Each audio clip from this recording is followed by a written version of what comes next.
Welcome to Self-Worth Club, the podcast that empowers you to believe in yourself and your work. Whether you're an aspiring entrepreneur, creative, or simply looking to cultivate greater self-worth, Self-Worth Club is for you. Join us each week as we empower you to believe in yourself and unlock your full potential. Hi! Oh my gosh, I'm so excited for this episode. It took me a bit longer to write the script for this because I was answering your questions, but I feel like it is so good, so info-packed, and so personal to you, the audience, and I'm just ready to jump in. So I asked you on Instagram what you think the most challenging part of showing up on social media and or creating content is. You answered, and now I'm going to go through those answers, breaking down the mindset behind it all, telling you how you can move forward and be empowered by social media.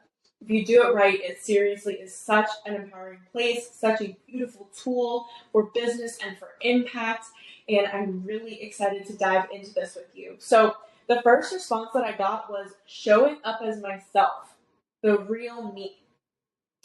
I have a few tips here, starting with get vulnerable. We all have moments when we know we need to show up, but we're just not feeling it. Don't be afraid to share those moments with your audience. Same goes for your wins and your losses. You don't need to filter everything. We're human. We all make mistakes, and trust me, we can learn a hell of a lot more from those mistakes than we can from the easy wins.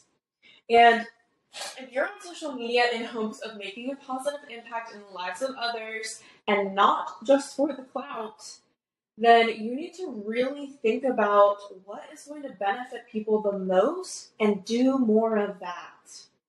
It may feel weird and scary to share that side of you, to share the losses, and to share the days where you don't feel your best and not sugarcoat everything like we're used to on social media, like what's usually portrayed there. But trust me, the more honest you are in moments like that, the easier it'll be for you to share more of the real you. Also, maybe think about starting a close friends list where you slowly add people in and you can share more of your everyday life, thoughts, and opinions, a place where you don't have to feel so niched down. Doing this will also slowly help you start to open up everywhere because you'll feel and find that it's not so scary after all. And people actually appreciate seeing that side of you and they will voice that. The second response I got was definitely the not so good part of me telling me that my story, words, and impact won't make a difference. I feel like this one is so common. I have been there. That little voice inside of our heads can be a real bitch. As humans, we tend to overthink, period. And there's a lot of unnecessary negative thinking that causes unnecessary problems and unhappiness. And with that, did you know that our bodies can't distinguish between what's really happening, what's truth, and our own thoughts? So when you think fearful thoughts, your body feels that fear and anxiety. I'm here to tell you that no matter who you are or what your story is, yes, we all have a story, I promise you do, you can make a difference. This goes back to the story we tell ourselves, what I talked in episode 2 about. The story you tell yourself dictates your thoughts, feelings, actions, and through that creates your reality. You have the power to change the story at any time, so let's make it a good one. The next answer I got was simple: consistency, which is one I actually got twice in the question box that I left. So with that, if you can make these mindset shifts I'm about to explain, you can fix your consistency problem. First is look at creating and posting as a way to improve your craft, not as a chore that has to get done. This perspective will also help you give yourself grace in the times where you just don't feel like showing up or you're too busy and you didn't plan ahead for that day. Again, we're all human. It happens. Overall, this is the biggest and most important shift you can make for consistency, because when you look at posting each day as a way to get better and practice, it's more fun, as creating should be. It should be fun and it should be flowy. I seriously believe that. The next shift for better consistency is getting clear on why you show up. Why is the need to be consistent weighing on you so much? Are you trying to get a certain message out? Does it mean a lot to you? Are you wanting to build your brand? Looking to make sales? Trying to positively impact your audience? Are you passionate about helping people with a specific problem? It's okay for it to be a mixture of these things. It usually is, of both selflessness and selfish reasons. But if you can focus on the people that you're here to impact, people that you're here to serve, it takes the pressure off of perfect content and it allows you to be more open and therefore more consistent. Which brings me to the next answer from the Instagram story I posted, where again I asked you what you think the most challenging part of showing up on social media and or creating content is. And that next one is that I don't have the creative mind to create stuff from the videos I have saved, or that I don't know what information to put on them. So that I'll say again, you need to get clear on who you're showing up for and why you're creating for them. What's the message? What's the goal here? Once you know that, you should take time to do a brainstorm for future content. So here's how that's going to go. I'm going to give you step by step. The next time you're feeling charged up and ready to create, open a Google Doc or note in your phone. Write down who your ideal client is, listing their pain points, goals, limiting beliefs, fears, and objections. Also, what problem do you solve for them and how? Write all of this down. And then take that information and start Googling and looking on Pinterest for ideas. I want to give you an example of who my ideal client is so that you can better understand and define yours and what I mean by using it for content research. So a couple of pain points of my ideal client is that she feels stuck on a hamster wheel, this constant loop, bored and drained of this job she has.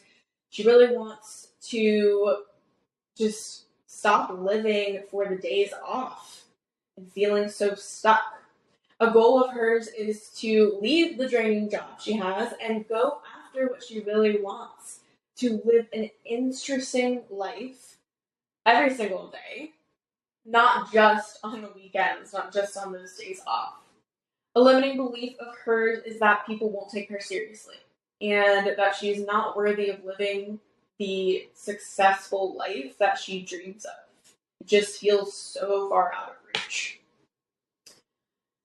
Some fears of hers is feeling silly on social media, not so confident, and being stuck in that loop forever because she's already so far down this path. Like, how do I switch jobs? How do I switch it up? How do I change my mindset? It just feels so big. An objection is that she doesn't have time and it will take so long to make these changes. Again, she's so far down that path. She doesn't feel like there's time to make these shifts that she needs. And how I can help her is that I've been there before. I've worked through all of that and more personally to get to where I am today. And now on the other side of it, I can help. I am offering one-on-one coaching to help her work through these limiting beliefs and struggles, to help her get clear, super clear on what she really wants deep down, what she really feels aligned with, and helping her to find a path to get there sooner.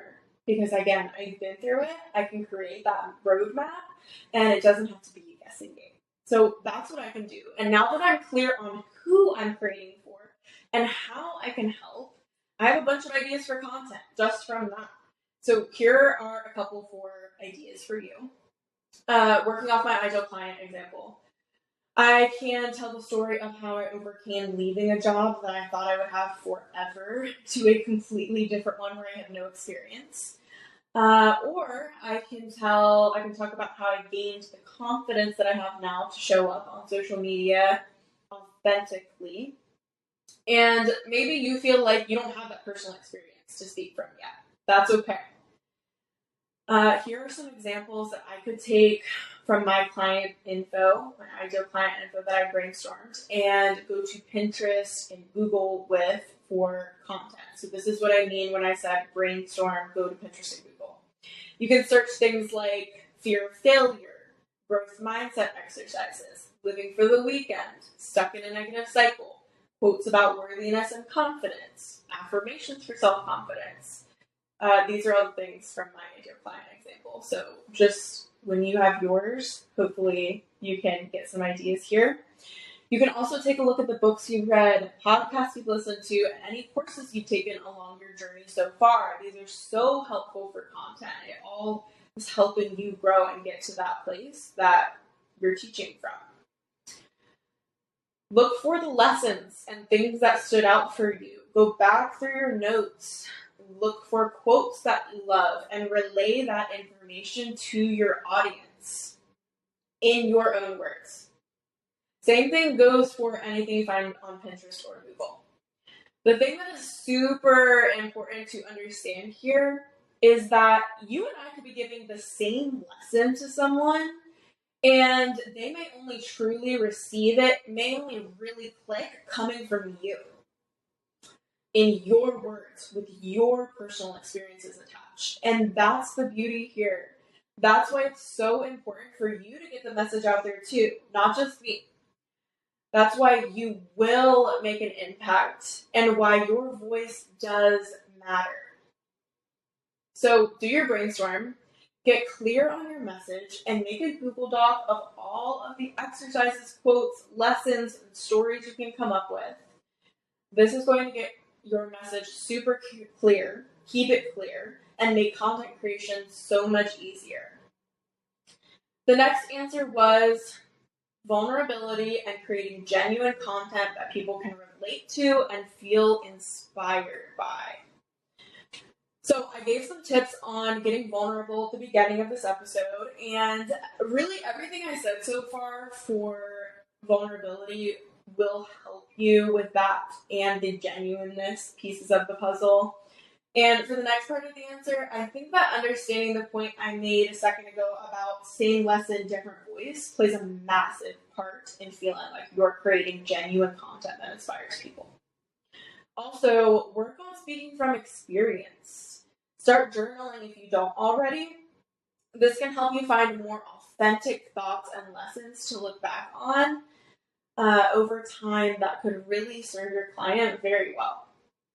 Another tip that I have here is to take note of what inspires you. When you're watching a piece of content or you have a creator that you really love to watch, you follow everything, watch all their stories, like take note of what inspires you, what feels genuine to you. Stop to think about like what part of that specific content feels that way. Is it the words on the screen, the way it was written, the video, the way they speak on camera, the music they use? Like, are they tying all these things together? Is it a combination of a few of these things? Take literal note of this, because keying in on what small details makes a difference for you is going to help you so much in creating your own content and making it feel impactful and genuine. You just need to really figure out those qualities, what draws you, and it's going to be the same thing for your audience. And this creates a perfect segue into the next answer, which was getting over the fear of what others will think. People can feel when you're not being genuine, when you're just there for your own personal gain, to sell a product, build your business, grow your brand. And in order to get over the fear of what others might think about you, you need to care more about the impact that you can have on them and about what you're really doing here. Are you helping them grow from past traumas, sharing a product that will help them have more inner and outer confidence? Maybe you're spreading awareness about an important environmental issue, or inspiring people to dream bigger and helping them make plans to grow. Or you could be sharing outfit inspo for size 6 curvy bodies, and you have a mission to empower women like you. There's so many different ways it can go. Whatever you're doing, I'm sure you have a reason outside of yourself to be doing that. And that's what you need to key in on. You need to put the focus there. Do it for the people that you're trying to reach with your message, whose lives could be changed for the better with your words, your light. People are always going to have something to say. It might be positive, it might be negative, it may be neutral. But honestly, they won't be thinking it long for anyways. We are the most important people in our own lives. It's not that you're not special. It's just that they don't have enough bandwidth to really care for long what you're doing or even to decode how they truly feel about it and why they feel that way. People just act on impulse most of the time. And on the off chance that they do spend some time there, well, you're probably someone special to them. We are often a mirror for others. If someone is making you feel the feels just with their content, the business they're running, etc., it's usually because you're seeing a quality in them that you possess in yourself and haven't tapped into yet. So, for example, if someone is making excuses for your success and trying to discredit you, it's probably because they're envious of that success. Maybe you guys came from the same place, same small town, and they just can't fathom how you are where you are, creating this dream life, and they're still where they are in that small town, stuck in the loop. They just can't fathom it. And so that jealousy, that envy that they have, it comes off super negative. It comes off as they're just tearing you down, when deep inside, they're really like, why can't I have this? Like, we came from the same place. This doesn't make sense.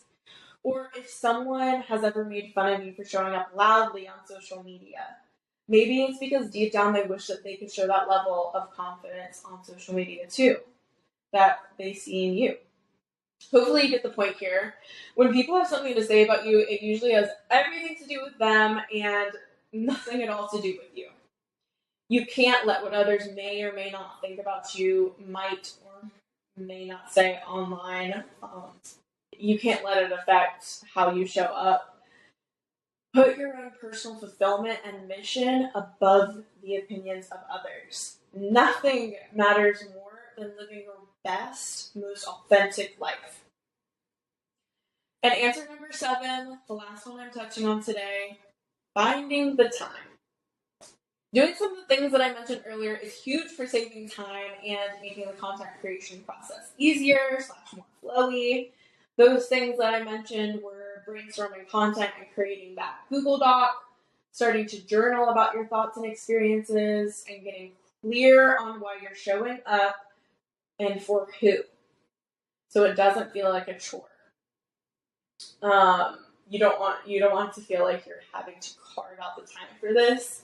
When you really know what you're doing and who you're showing up for, you're going to want to show up. You're going to have that need, that feeling like you really want to impact, and it's not going to feel like that. Another thing that can help take the pressure off is B-roll. This is a huge trend we're seeing across social media, and that's because it serves a purpose and it's effective and easy, and it can be a great vehicle for your message without needing to make everything super aesthetic or go searching for a trend that will fit what you want to say, or learning an audio for a lip syncing video. Those take so long. Simply record parts of your day when you sit down to work, while you're cooking, reading a book. Go back to the Google Doc after that, and paste an idea onto the video. Again, it can be super simple. It can be you outside on a walk. You just flip the camera around and record yourself on 0.5. Maybe you're doing your skincare routine, your makeup, whatever. Don't complicate it. Just things that you do throughout your day. And you're plugging and playing there. You could even take time once a week to do this and just create 7 different videos in one day in 30 minutes with the B-roll you have saved up and the content ideas that you have in your Google Doc. And then after that, schedule it. If you're forgetting to post, or you feel like the times aren't aligning, you want to post a certain time, you're not usually available, use a scheduling app. There's so many different ways to make this easier on yourself. and save yourself time and energy. You can also go to an app for audios. I know sometimes it can be hard looking for audios, but there are different apps like Trend Talk that'll just like show you the trending audios. And again, you can plug and play with those. You don't have to do all the searching. Or I know there's tons of creators that love posting the trending audios each week. They'll post that video that has like screenshots of all the audios. Go find someone like that who you can follow, and then you have a list right there of audios that you can plug into your videos. The last tip that I want to give here is for stories. Don't overthink it. Look at your story as a vlog for your day. Post the podcast you listened to that morning or the book you read a few pages of, and then talk about your biggest takeaway. Share your morning coffee, a journal prompt that you did, what your workout was like, a random thought you have about the industry you're in, where you worked that day, what you had for dinner, etc. It doesn't have to be crazy, it doesn't have to be complicated, and you don't have to sell 24/7. Let people see who you are. Build trust and connection with them here on your story. Also, approaching it like a vlog for your day will make it the perfect opportunity to save those videos and use for B-roll. So two birds with one stone there. Working smarter, not harder. We do not have to overwork ourselves to hit our goals. That era is long gone. Again, don't overcomplicate things. Get clear on your message. Do some brainstorming and make that Google Doc. Start pressing record randomly throughout your day. Have fun and know that your message does matter. Your voice will make an impact. Keep showing up for the people that you're trying to reach. They need you. That's a wrap for today. Thank you so much for tuning into another episode. I hope you found something valuable. I hope you learned something new and that you're excited to get out there and create. We'll see you next time. Bye. P.S. If you love the vibes here and got something out of listening today, please screenshot and share on your story. I'd love to be tagged and hear your thoughts. My Instagram for the pod is @_selfworthclub.